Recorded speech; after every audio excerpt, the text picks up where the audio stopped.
अस्सलाम वालेकुम वरहमतुल्लाहि वबरकातुहू। प्यारा साथियों, आलम सगुरा असांजा मोहसिन आहिनि, असांजा मुरबी आहिनि। उहे आलम सगुरा जेकॾहिं मेहराब ऐं मेंबर खे छॾे दुनियादार बणिया हुआ त उहे असांखां बि सुठी तिजारत करे सघिया हुआ। जेकॾहिं तरक़ी करणु घुरियो हुजनि त असांखां बि वधीक तरक़ी कनि हा। पैसो गॾु करणु जेकॾहिं घुरनि हा त दुनियादार उन वांगुरु पैसो बि गॾु करे वठनि हा। पर क़ुर्बान वञो उन्हनि आलमनि सगुरनि तां जो अलाह पाक उन्हनि खे हिकु दर्द ॾिनो, अलाह पंहिंजी मोहबत ॾिनी ऐं उन्हनि सभिनी शयुनि खे छॾे दिलि ऐं दिमाग़ खे हिकु तरफ़ करे अलाह ऐं संदसि रसूल करीम सल्लल्लाहु अलैहि वसल्लम जूं ॻाल्हियूं असांखे ॿुधाइण में पंहिंजी ज़िंदगी सरफ़ कयाई। थोरे तनख़्वाह ते सब्र कयाई।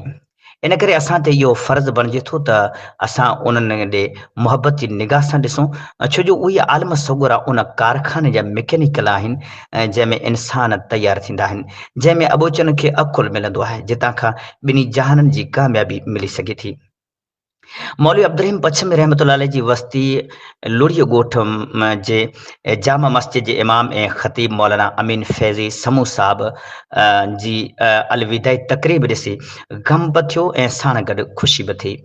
लुड़ी ॻोठ जा नोड़ बिरादरी वाराओ अवी मुबारकबादी जी क़ाबिल आहियो जो 12 साल अवां मौलाना अमीन फैज़ी साहब खे पंहिंजो रहबर ऐं रहनुमा सम्झी उनखे पंहिंजे जीअ में जाइ ॾिनी ऐं जंहिंजो सबूत अॼु अवां जे चेहरे मां ऐं अवां जे ॻोढ़ा हारींदड़ अखियुनि मां ॾिसिजी सघे थो। अल्लाह करे अवां जी सभिनी आलमनि सगुरनि सां इहा मोहबत क़यामत ताईं क़ाइमु रहे ऐं अल्लाह पाक अवां जे ॻोठ ते सकीनत नाज़िल फरमाए। मौलवी अमीन साहब अवां वॾी मुबारकबाद जे क़ाबिल आहियो जो अहिड़ी ख़िदमत क़ाइमु करे समंड में तरंदड़ ॿेड़ीअ जे मल्लाह जो किरदारु अदा कयो आहे। अवां जेकी ॿारनि खे सेखारियो ऐं जेकी वाज़ ऐं नसीहत कई उन जे हिकु हिकु लफ़्ज़ जे बदिरां अल्लाह पाक अवां खे दुनिया ऐं आख़िरत में बुलंद दर्जात था करे अवां जे वालिदैन खे फिरदौस वारी जन्नत जा मालिक बनाए।